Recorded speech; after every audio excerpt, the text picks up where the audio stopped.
Coming up on Arirang News, South Korean authorities detect traces of African swine fever near the demilitarized zone that separates the two Koreas. Meanwhile, the number of confirmed cases continue to rise. Anticipation is high. That's according to North Korea's chief nuclear envoy ahead of his working-level talks with US officials set for Saturday, with the two sides looking to restart dialogue on denuclearization. And South Korea's foreign exchange holdings shoot up in September, fueled by greater returns on overseas assets.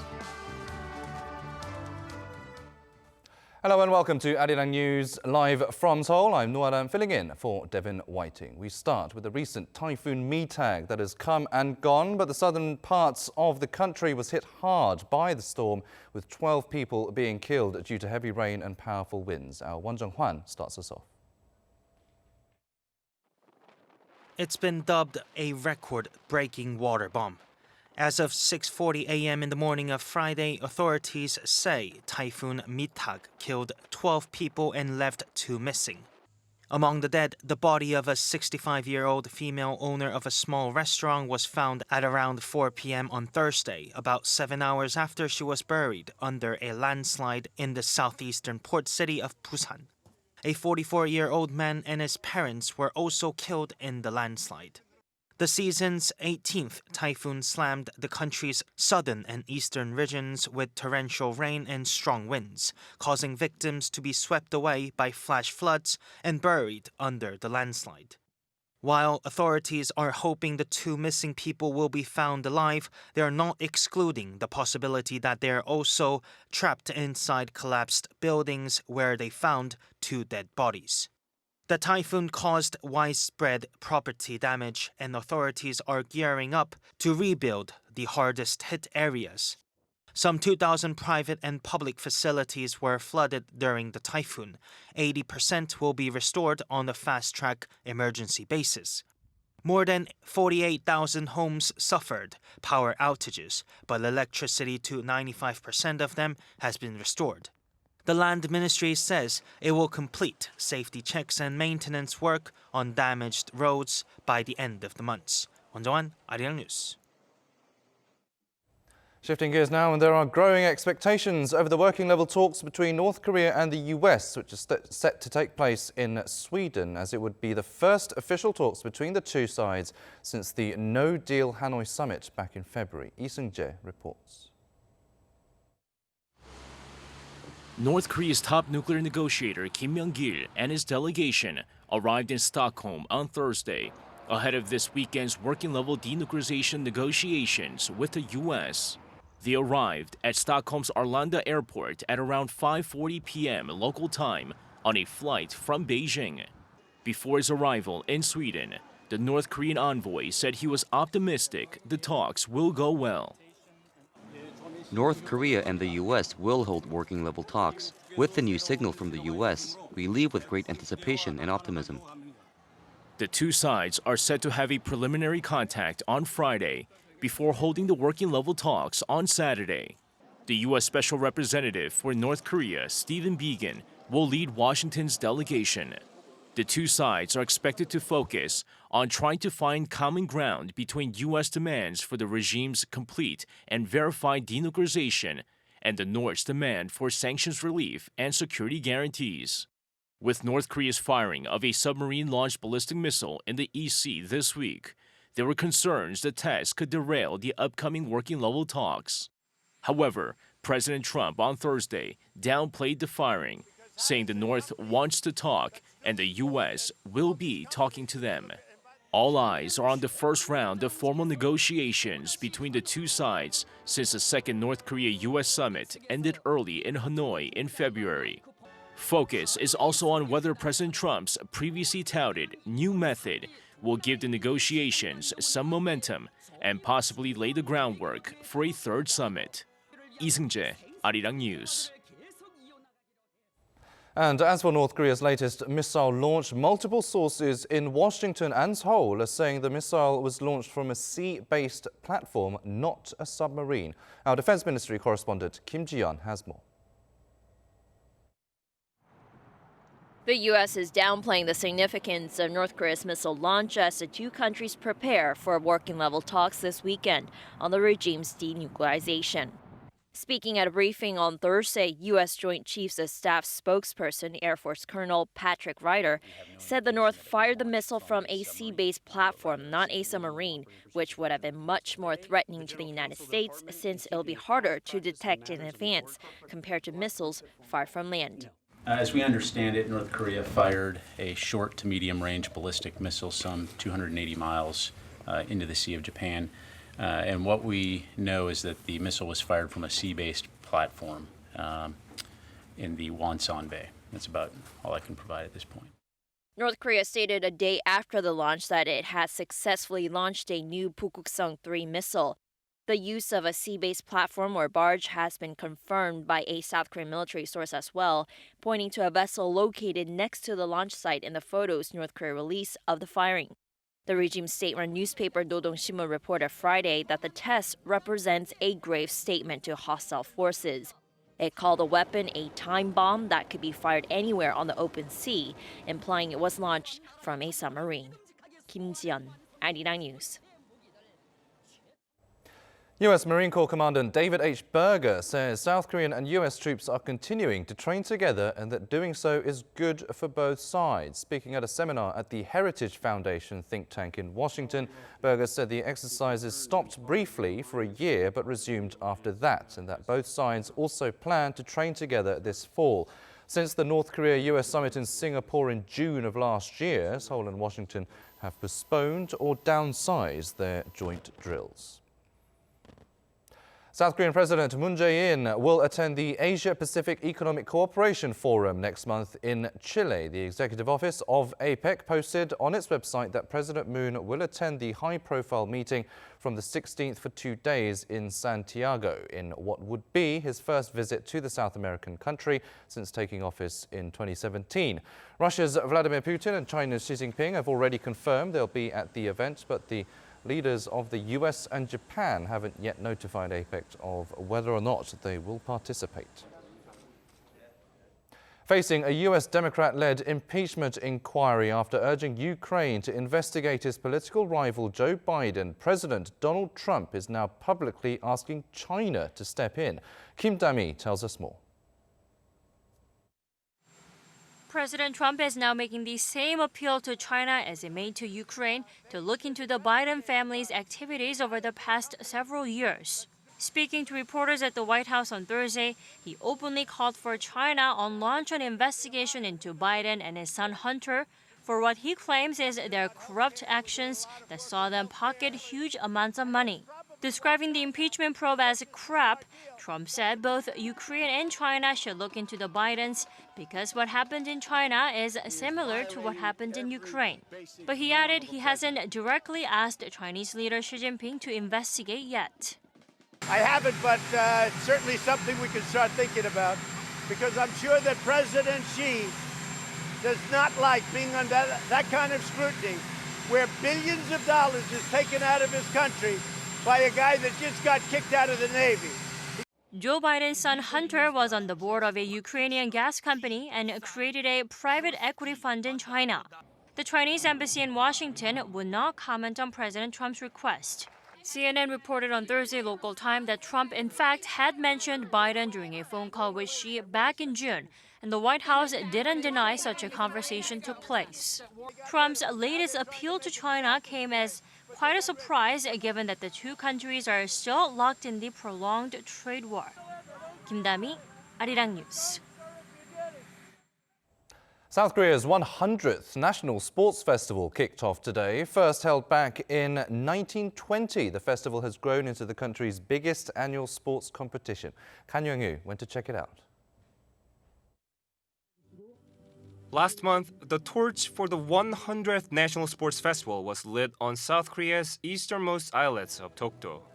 The torch has been traveling around the nation since then, with a record 1,100 torchbearers taking part, carrying the torch a combined distance of 2,019 kilometers. The National Sports Festival is our biggest and has the most historic meaning.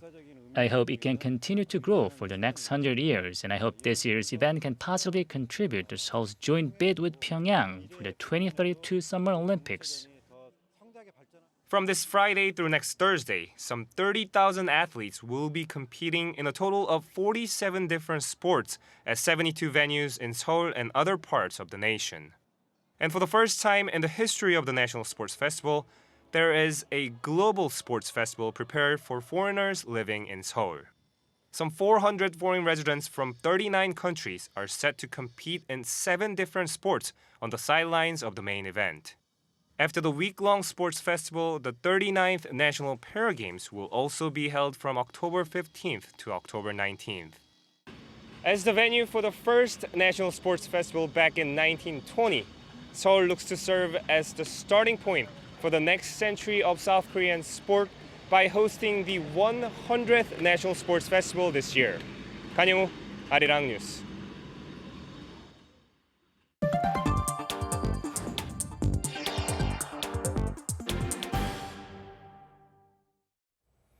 Now, the number of African swine fever cases here in Korea keeps going up, with 13 cases confirmed so far, following the traces of the virus being found in a dead wild boar near the demilitarized zone. The military has ordered the troops guarding the border to shoot any wild pigs they see in the area. Our Kim Jae-hee has the latest.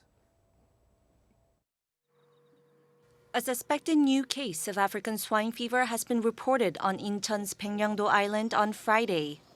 This comes after the 13th case of the disease was confirmed on Thursday at a pig farm in Gimpo, west of Seoul. Authorities are currently working heaven and earth to stop the animal disease from spreading.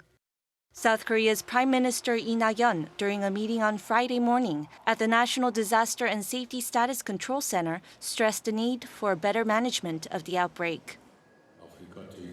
African swine fever has spread in Paju, Gimpo and Yeoncheon. We must look back on past handlings and check if there was adequate management of those cases. The Agriculture Ministry also decided to extend the 48-hour standstill on transporting pigs. To strengthen quarantine efforts near the inter-Korean border areas, the ministry has decided to extend the movement ban on pigs previously issued for Incheon, Gyeonggi-do Province and Gangwon-do Province by another 48 hours, starting from 3:30 a.m. Friday. The ministry will call all pigs within a 3-kilometer radius of the infected farms in Gimpo and Paju. For the pigs outside that radius, the government will buy the pigs off the farmers. The pigs will then be sent to slaughterhouses where they will be tested before the meat is sold. But in order to do this, farmers must register application forms for purchase to the respective cities in advance. For the first time on record, the virus has been discovered in a wild boar as well. Traces of the African swine fever were found in a dead wild boar found near the demilitarized zone in Yeoncheon, just 1.4 kilometers away from southern limit line of the DMZ. There is a possibility the wild boar could have originated from North Korea, where an African swine fever outbreak was reported in May. Because of this, South Korea's military on Friday ordered troops at the border to shoot any wild pig crossing the demilitarized zone. Kim Jae-hee, Arirang News. President Moon Jae-in is said to have held a working lunch with the leaders of 4 major economic organizations today. In the first such meeting for 3 months, the president is likely to have discussed ways to help revitalize the economy, which has seen no consumer price growth for 2 straight months, adding to worries over deflation. The participants are also thought to have also discussed how businesses are coping with Japan's trade restrictions against South Korea. Heads of the Korea Chamber of Commerce and Industry, Korea Enterprises Federation, Korea Federation of SMEs and Korea International Trade Association reportedly attended the lunch. President Moon Jae-in has appointed 2 new aides. According to the Blue House, the president has tapped Lee Jun-hyup as secretary to the president for job creation. He was previously in charge of policymaking for the National Assembly Speaker and was also a research fellow at the Hyundai Research Institute. Moon also appointed Choi Sang-young to be the personal secretary for the First Lady, an internal promotion after Choi served as a senior official in the branch. This will be the first time a female secretary serves the president, while a male secretary serves the First Lady. South Korea's foreign exchange reserves jumped on month in September. The Bank of Korea says the reserves amounted to $403 billion last month, up $1.8 billion from August. The central bank attributed the rise to increase in revenue from its investments in foreign assets. As of the end of August, South Korea had the world's 9th largest foreign exchange reserves, with China remaining top of the pile. Time for an in-depth look at the market action today, and for that I'm joined here in the studio by Dr. Kim Se-wan, Professor of Economics at Ewha Women's University. Thank you for joining us today. Pleasure to be here. Now, the US has announced a plan to impose fresh tariffs on the European Union after the two sides agreed on what they called a ceasefire last year. What do you think prompted the change of heart in the Trump administration, and what kind of products or services do you think these new tariffs will target?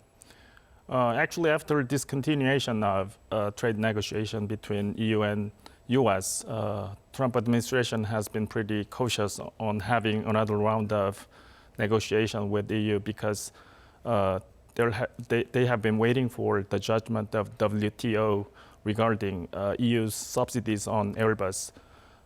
But after having WTO's judgment yesterday, which is pretty much favorable on US side, U.S. trade representative says they will impose tariffs on imports from EU at the size of the $7.5 billion. And the main targets of the tariffs will be agricultural products and aircrafts. Now, if the US is already in a trade war with China, so that's also having an effect on the global economy. Now they're kind of declaring a trade war with the EU. This will certainly have an impact on the global economy, and it will suffer even more as it is. What is your outlook after these fresh tariffs? The size of trade between the two continents is about $1 trillion per year, which is the size of the half of Korean GDP. So it is true that if the trade conflicts between EU and US is going into something the worsened level, that's going to be another risk factor of the global economy. But this time, EU is not trying to retaliate against the US tariff. Instead, they are trying to talk more with US governments for avoiding further conflicts. So I believe that the impact of the two continents' trade situation is kind of limited for this time. Now, looking at a trade conflict closer to home here, it's been about 3 months now since Japan took measures to restrict exports of key semiconductor components to South Korea. But Tokyo decided to allow shipments of hydrogen fluoride just for Samsung Electronics and SK Hynix, the world's two largest chip makers. Why do you think Japan made the exceptions for these companies? I believe that Abe administration has a big concern on Japanese products business situation over Japanese government's export restrictions on Korea. And it is also said that both of Samsung Electronics and SK Hynix have found a substitute for Japanese produced materials. I think that's the major reason why Abe administration gave permission to the export to Korea. So the situation related to Japanese government's restrictions on Korea, it is not actually affecting Korean economy that much. Well, looking at some local economic data, new data this week revealed that consumer prices in September had fallen for the first time in 54 years. Right. What has caused the decline, and how likely do you think we'll enter deflationary territory, as many are fearing? Well, the largest reason for negative inflation or deflation of September is weaker demand for goods and services, which has been driven by a recession of the Korean economy. In addition, there are some temporal reasons for that, like agricultural products and oil-related products price has been decreased over 9%. So given that situation, I believe that it is too early to say that we are under a deflationary region because there is high possibility that prices are going up until the end of the year. However, the negative inflation continues by the end of the year. We have to seriously worry about the deflation of the country. Now, lastly, Dr. Kim, amid the ongoing US, China, and possibly the US-EU trade dispute and the Korea-Japan trade dispute here, what do you think should be done to help cushion the impact on both the local economy here and maybe globally as well? Well, that is a really tough question because that solution includes lots of political and social issues. Right. So I believe that there should be stronger movements on fiscal policy and monetary policy together. And that also means that the cooperation between central bank and governments became very important. So if we go through expansionary fiscal policy, that also means that we have to have more government debt, which is a burden of future generation. So before implementing that fiscal policy, we have to have something consensus between Korean people. Right. Okay, Dr. Kim, it's a pleasure to have you here in the studio with your astute observations as always. Thank you very much for your time today. Thank you very much. Now, there has been a brown sugar rush here in Korea, with nearly every cafe offering coffees and teas infused with brown sugar. But is this okay for our health? Oh Soo-young finds out. The flavour of the season is brown sugar. Since earlier this summer, coffee and beverages infused with brown or black sugar have been popping up in cafes across the country, even inspiring brown sugar-flavoured breads and snacks in convenience stores. But the brown sugar rush has experts worried that the trend is causing people to consume too much of the substance. A medium iced brown sugar beverage of 400 to 480 millilitres contains between 30 to 59 grams of sugar, compared to around 25 grams in a cup of cafe mocha. The World Health Organization says that our consumption of added sugar shouldn't go over 5 to 10% of our daily calorie intake. That amounts to 6 to 12 teaspoons. According to health authorities, those who consume more than the recommended sugar intake have a more than 40% higher chance of developing conditions like diabetes, high blood pressure, and fat around your middle. When we chew and digest carbohydrates, they are broken down and absorbed slowly as glucose, our body's main source of energy. But sugar and brown sugar, which is very trendy right now, is absorbed quickly without the digestive process, as they're made up of monosaccharides and disaccharides. So they can raise blood sugar levels very quickly and spark various addiction, symptoms, or ill effects. Sugar is also low in nutrients, but high in calories. With the brown sugar trend spilling over to snacks and other confectionery, experts say the public should keep their sugar intake under check, especially as the past 4 years have seen a 20 to 30% increase in the number of young people developing diabetes, twice as high as the rate of increase seen in 40 to 50-year-olds. To curb the cravings, experts say there's no other way but to cut down on snacking and flavoured drinks, and save the sweet treats for a special day. Oh Soo-young, Arirang News. Asia's biggest film festival is back with the usual glitz and glamour. Now in its 24th year, Korean and global stars walked down the red carpet at the Busan International Film Festival's grand opening ceremony on Thursday. Our Lee Min-sun takes us to the scene. The 24th Busan International Film Festival opened on Thursday, bringing excitement to movie fans from around the world. The country's southern port city of Busan is bustling with visitors who have gathered to see the international films and to enjoy various events on the sidelines. Popular celebrities and film directors were seen on the red carpet, including Korean actor Jung Woo-sung and actress Lee Han-hee. This year's event is being held under the theme of communication and sympathy. Representing the festival's theme was a group of people from marginalized communities, including a Thai refugee to South Korea and students from multicultural families who showcased musical performances at the opening ceremony. This year's opening film is The Horse Thieves: Rose of Time, directed by Kazakhstan directors Yerillan Nurmuhammetov and Lisa Takeva. The film, directed in a classic American Western style, is about a breadwinner who gets killed while trying to sell his horse for food. During the 10-day festival, some 300 films from 85 countries will be screened at 6 theaters in Busan.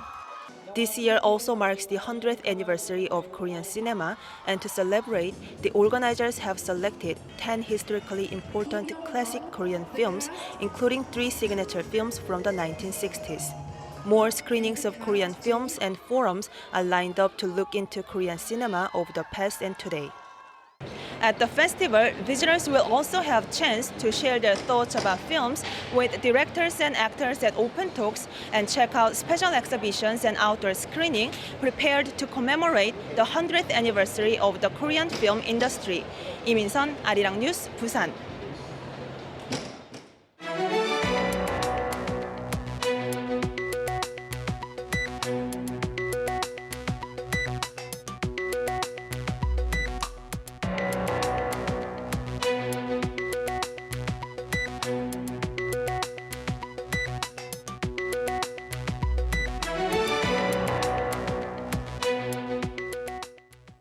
Okay, that will do it for all the news that we have for you at this hour. Stay tuned to Arirang for more news updates throughout the day.